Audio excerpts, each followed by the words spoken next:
Welcome back. In today's video, we're going to look at the concept of meta-worries. But before we get into that, let's take a moment to reflect on your homework exercises. Hopefully, you've spent some time reflecting on your relationship with problem solving. Let's have a quick recap on this. Worry is fueled by a relationship to problems. Do you perceive your problems as abnormal or impossible to solve, or inherently linked to your personality?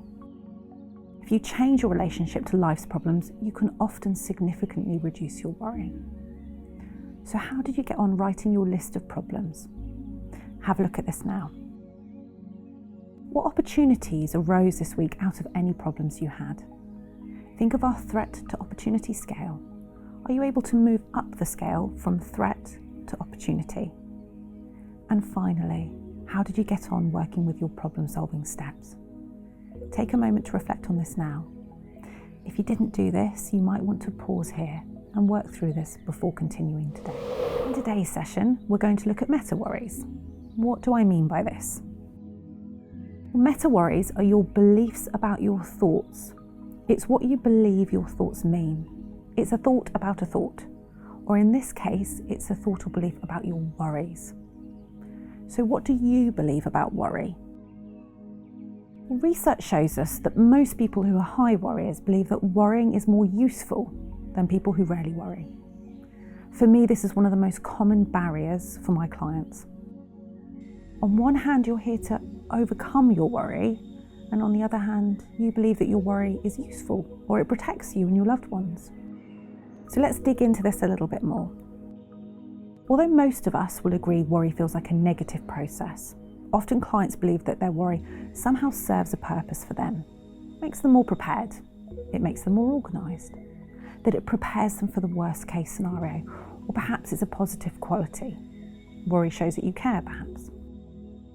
And then on the other end of the scale, you have people who worry about their worry.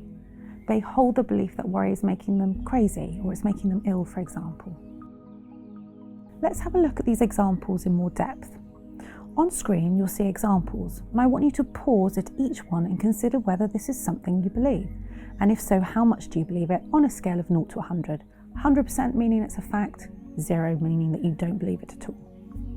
If you can, try and write some examples or situations where these beliefs might be activated for you. Worrying helps us find solutions. If I've worried about everything and all the outcomes, I'll find the best solution.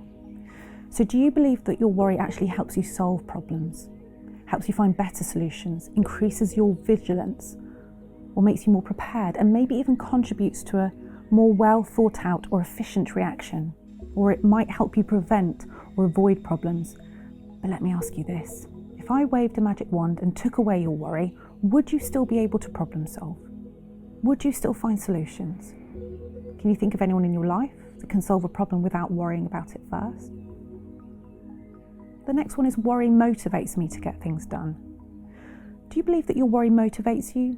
Does it get you out of bed in the morning? Does it get you to the gym, or does it get your work done?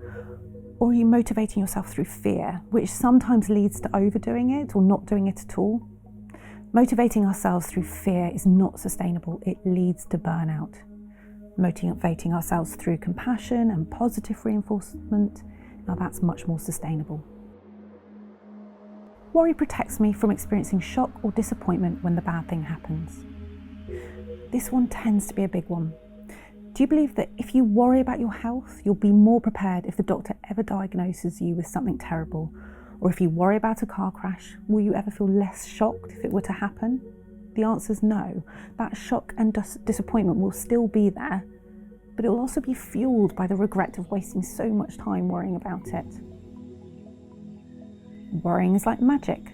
You superstitiously believe that if you think about it, you may prevent it from happening. In therapeutic terms, we call this magical thinking or thought-action fusion, that our thoughts have the power to prevent something from happening.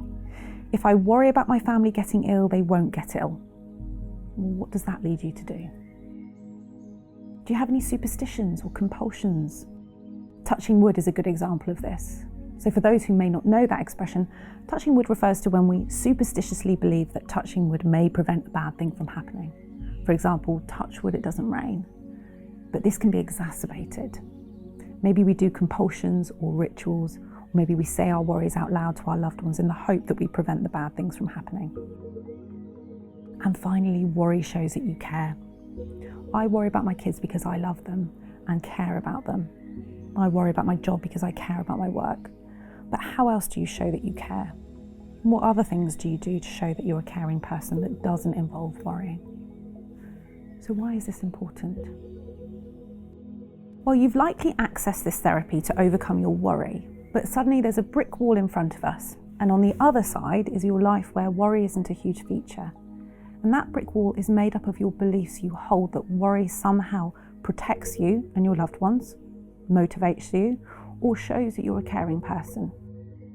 Why truly let worry go if you believe it serves a positive function in your life? So let's break the brick wall down. This week's exercise will be about re-evaluating your beliefs about worry. I want you to look at which beliefs you rated on your scale the highest. Make sure you write a description of each one and how it plays out in your life. And for each one, I'm going to ask you to play detective. Take a look at our meta worries sheet, and this is the homework for this week. For each one, I want you to list out what the evidence against this belief is. When I say evidence, I mean concrete facts that would hold up in court, not just what you feel or what your gut tells you. For example, worry shows that I care. How could I disprove this in a court of law? Well, when I worry, I'm less present with my family. When I worry, I'm more snappy to my family. I show I care through other means, such as cooking for my family, calling them, looking after them when they're unwell. Well, that sounds like a lot of evidence to say that you do a lot more to show that you care than worry, and that worry actually gets in the way of being caring and present. As well as looking for the evidence against your beliefs, I also want you to consider this. Who in your life doesn't worry? Picture them now. Are they a caring person? Do they have the ability to problem solve? Do they cope under pressure? And if so, what characteristics do they possess that allow for this? How might you investigate this further and emulate their way of being? How might this conflict with your belief that worry shows that you care? Can you see how once we start to question our meta worries, we start to realise worry doesn't actually serve the purpose we think it does? And if we can get rid of these beliefs, we break down the brick wall in front of us and realise what life can be like without worrying all the time. So homework this week, I'd like you to complete the meta worry sheet for all the beliefs that you've identified. If you're struggling to find evidence against a belief, see if there's someone in your life that you trust and you can get their thoughts on this too. And if you realise that you have evidence against your belief that worry serves you in some positive way, allow yourself to let the worry go. And don't forget, keep setting up exercises to build tolerance to uncertainty, keep the worry diary and the worry time, and make sure you're effectively tackling your problems. Before we finish, take a few seconds just to write down your main takeaway message from today's session, and I'll see you next week.